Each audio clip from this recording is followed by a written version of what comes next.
Okay, sige, sige. Simulan po natin. Alam nyo po, una sa lahat, nagpapasalamat po ako sa SMNI. Kasi talagang sa kanilang imbitasyon at sa kanilang pagpapaunlak sa Banateros Brothers sa SMNI. Maraming salamat po. At higit sa lahat, I'm very proud of you guys. Ito po, wala po itong pambobola ha. Believe po ako sa SMNI. Alam nyo kung bakit. They are very professional at higit sa lahat, bilis kilos. I salute you guys. Ito, totoo, walang biro. Kasi sa tagal ko nang nabubuhay, ilang taon na ako, ang dami ko nang naatinan na meeting. At 80% ng meeting, wala pong nangyayari. Sawang-sawa na po ako ng kakamiting, wala namang nangyayari. Actually, nagbuo pa nga ng DDS Vloggers, yung isang animal na vlogger dyan, na pati kami inimbitahan, wala ding nangyari. Bakit? Kasi may agenda. Marami na po akong naatinan na meeting sa buong buhay ko. Karamihan, kwentuhan lang. Kasi madali pong magpa-meeting, madaling mag-uusapan. Pero pagka walang follow-up at wala ding nangyari, tumatahimik na ako. Sasabihin ko lang sa sarili ko, bogus na naman to. Another bogus meeting. Pero dito, talagang pinatunayan ni Pastor Kibuloy ng KOJC at ng SMNI, professional kayong mga tao, hanep. Hindi ko po kayo minumura. Believe ako. Kasi, hindi lang sinasayang yung oras ng kanilang ka-meeting, kung hindi, bilis kilos pa. Hindi ko ine-expect. Katapos kayo, pagkagising ko, meron na sila agad na nilabas sa kanilang DCAR sa Sunshine Media. Nilabas na po nila agad itong kanilang theme song or teaser para sa Banateros Brothers. Ay, saludo ko talaga sa inyo. Hindi lang kayo puro meeting, may gawa. Alam mo, kaya ako pati sa politiko, ganyan ang aking kalakaran eh. Di ba po ba kayo? Kayo din mismo, di ba? Sanay na kayo sa politiko na puro dakdak. Ala, salita lang yan. Bukas walang mangyari-ari. Bilang na oras ng mga smuggler. May nangyari ba? Oh. Di ba? Ganyan karamihan eh. Wala namang nangyayari, puro salita. Nako, ilan na meeting nyo sa buong buhay ninyo? Ako, ang dami ko ng meeting. Ayaw ko nung meeting. Sa totoo lang, hindi sa ayaw ko sa meeting. Kaya lang kasi minsan nakakadala. Nakakadala ang mga tao, puro lang kwentuhan sa meeting, o kaya kabagal namang kumilos. Aabutin ka ng taon bago yung pinagmitingan mangyari. Naku, pag ako na-archive ko yung tao, etong tao na ito, bulero. Diyan ka lang muna, sa meeting ka lang. Pang-meeting ka lang, pero walang mangyayari. Dito ka lang. SMNI hindi. On top. Kailan lang namin pinag-usapan. Pag-uwi ko lang, nagkausap na kami ni Pastor. Usap ta ha. Kausapin mo SMNI. Ha? Paabot mo kay Banat Bay. Mag-uusap kayo ng SMNI sa pag-uwi mo ng Manila. Ganun kasimple. Parang wala. Parang kwentuhan lang. Pagdating dito, may message na sa SMNI. Di ba? Ayun ang professional. Di ba? May nagsasabi, Coach Oli, binabanatan mo nga si Pastor Tibuloy. Binabanatan mo naman. Lobat na daw yung keyboard ko. Wait lang. Sige, mamaya ka na keyboard, nakisabay ka pa. Binabanata mo SMNI, binabanata mo si Pastor Tibuloy. Tapos ngayon, andiyan ka? Ano masama doon? Alam nyo naman siguro ba't binanata ko si Pastor Tibuloy. Bakit? Sinuportahan niya ang Marcos eh. Anong gusto nyo? Suportahan ko si Marcos? Ganun ba gusto nyo? Ba't ko binanata ng SMNI? Bakit? Hindi binigyan si Marcos ng debate. Sino lang ba? Diba? Hindi kaya ni Marcos na magdebate. Sino lang nagbigay ng debate kay Marcos? Di ba SMNI lang? Oh, ano gusto nyo? Matuwa ako sa SMNI that time? Hindi. At alam ng SMNI yan. Doon sa meeting, sinabi ko yan sa kanila. Oh, walang utang na loob yung mga yon. Kayo nga lang nagbigay doon ng debate dahil hindi niya kayang dumibate. Oh, masama ba yun? 'Di ba? Hindi ako nagbago. Ang stand namin from the very start, before pa mag-election, during the election, and after the election, doon kami sa sinabi ni Tatay Digong. Wala po kami binabago. Kaya nga hindi kami sumama kay Sara eh. Oh, kami hindi sumama kay Sara, pero ngayon pinoproteksyon na namin si Sara. Yung mga sumama kay Sara, ngayon iniiwan si Sara. Bakit? Ginamit lang si Sara. Kami, hindi namin ginamit si Sara. Wala kaming napakinabangan kay Sara. And yet, nandito kami para protektahan si Sara. Naintindihan niyo po? Yung mga vloggers dati na nakisawsaw kay Sara, ngayon binababoy si Sara. Kasi tapos na ang gamit mo sa kanila, Sara. Kami hindi nakinabang sa iyo, Sara. Hindi ka namin sinuportahan, and yet, andito kami para sa iyo. Bakit? Kasi sumunod kami kay Tatay Digong that time na sinabi niya merong may bagahe dyan. Di ba? Ngayon, mga nagbibira sa aming vloggers, yan po ang sagot.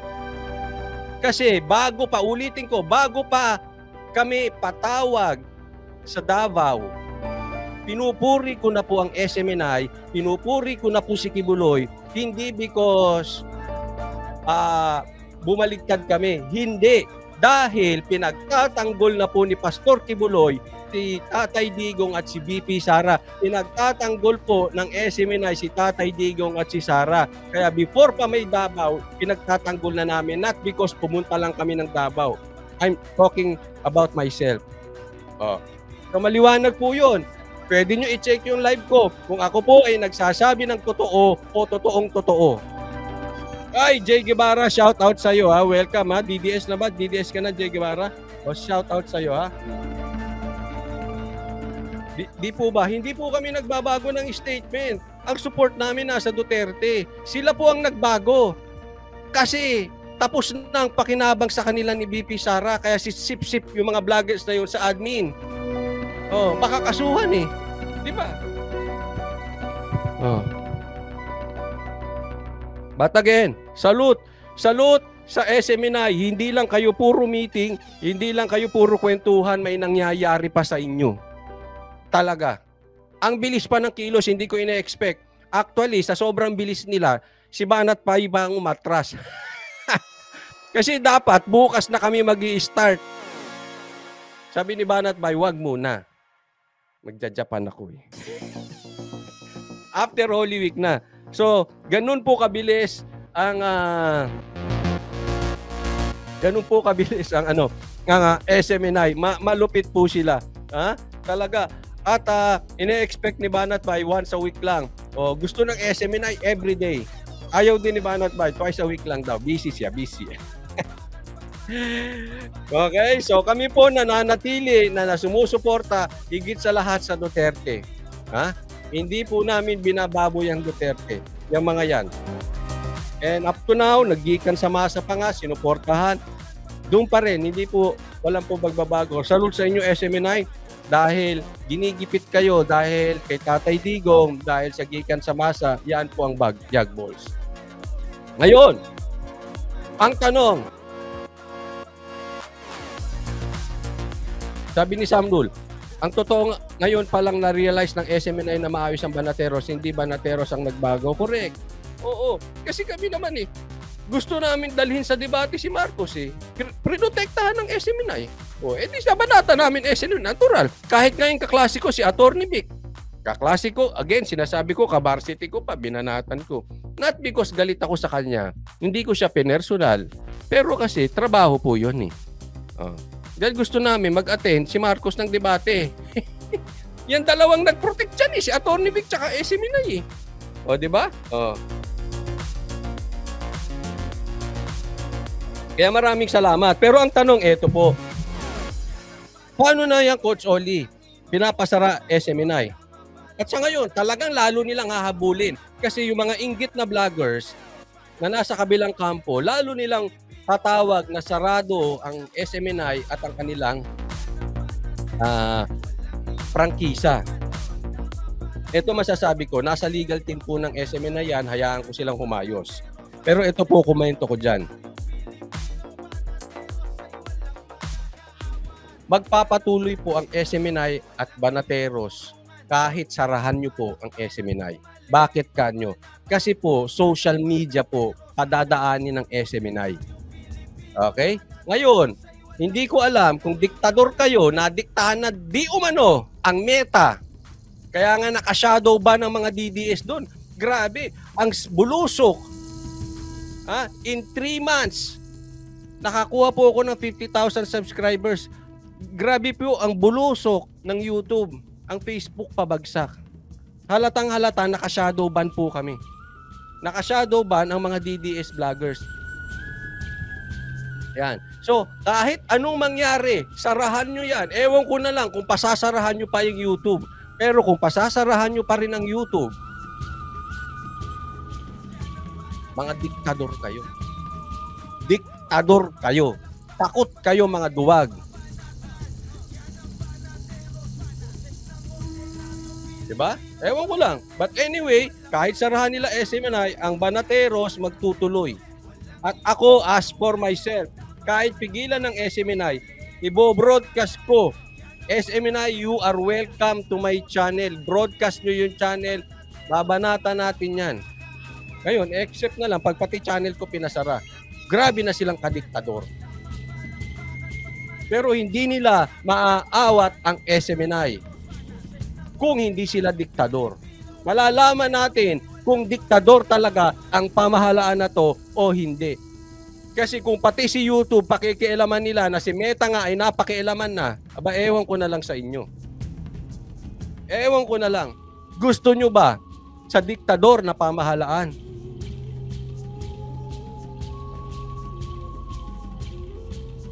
So ibig sabihin, kahit sarahan yung SMNI, kami Banateros, I for myself, kasi hindi ko po sila nakakausap about this, itutuloy ko kung ano ang gustong iparating ng SMNI.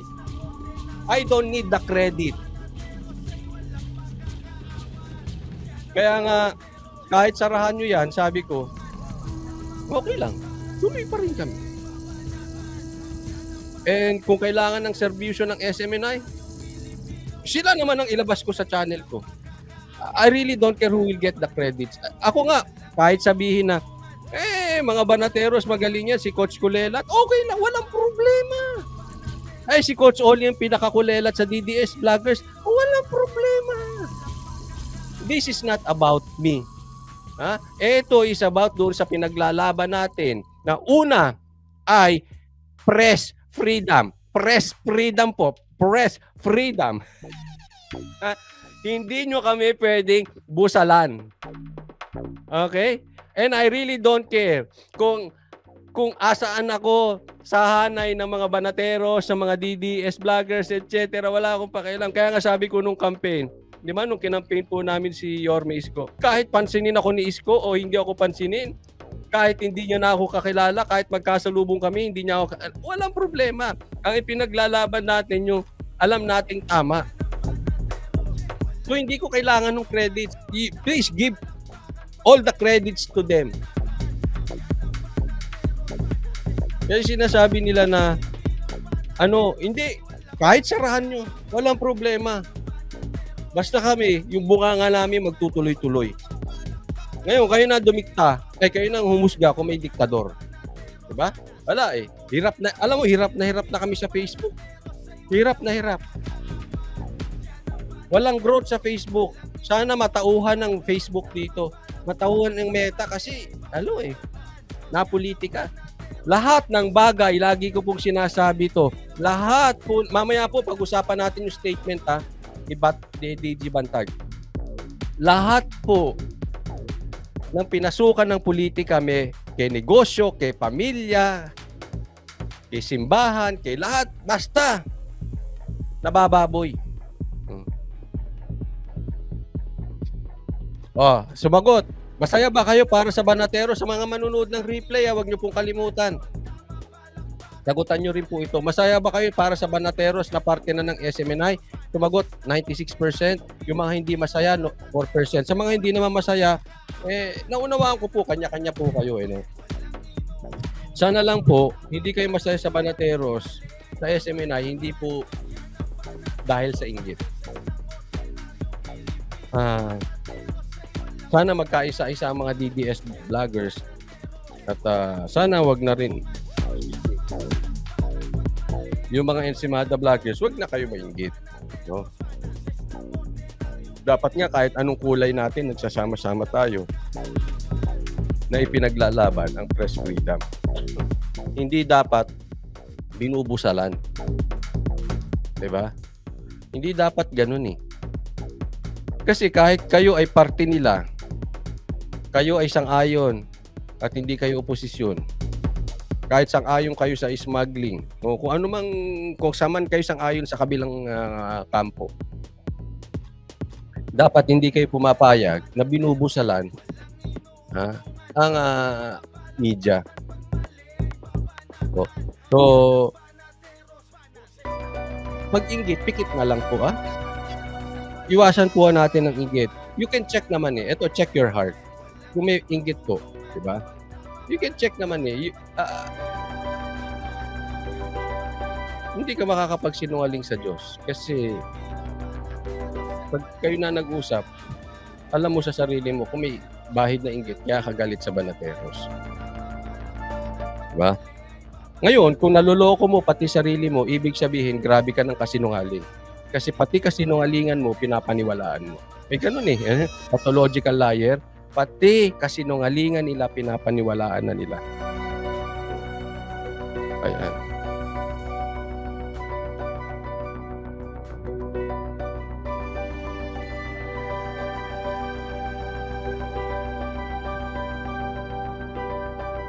Huwag po paulit-ulit Sige po, nabasa po at titingnan po natin kung ano magagawa natin. Huwag lang po paulit-ulit. Maraming salamat po. Alam mo, may mga plano si Banat Bay about sa mga vloggers unti-unti po. Kasi una, kami po ay host lang doon. Hindi namin pag-aari ang SMNI, no? Bagamat hindi rin kami pwedeng busalan doon. Okay? Kung ano yung dapat naming sabihin, sasabihin namin.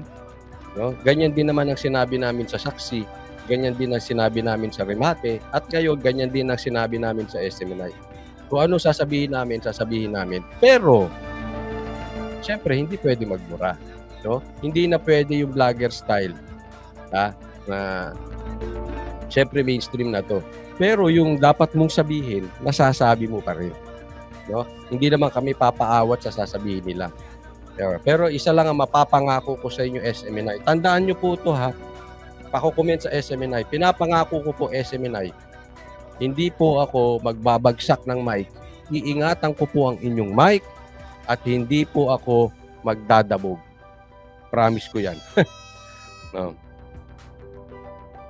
Sabi ni Maria, magmula nang si FPRRD naging president, hindi na ako nanonood ng mainstream media. Wala, nanahimik na nga sila Alam nyo, marami pong aabangan sa Banateros Brothers. Isa po, si Banat Bay pupunta ng Japan. Ano nga abangan doon? Alam mo naman, pag pumunta si Banat Bay ng Japan, di ba, content na naman siya ng mga walang utak na vloggers. Di ba? Bubuhayin na naman ni Banat Bay yung mga laos na vloggers. Anong magiging? Topic na naman nila si Banat. Ay, si Banat Bay nagpunta ng Japan, bayaran. Kasi ganun Pag nagpunta ka ng Japan, bayaran ka agad Kasi hindi ka na makablog. Tahimik ka lang. Hindi ba pwede magbakasyon? Hindi. Tanong ko lang sa inyo.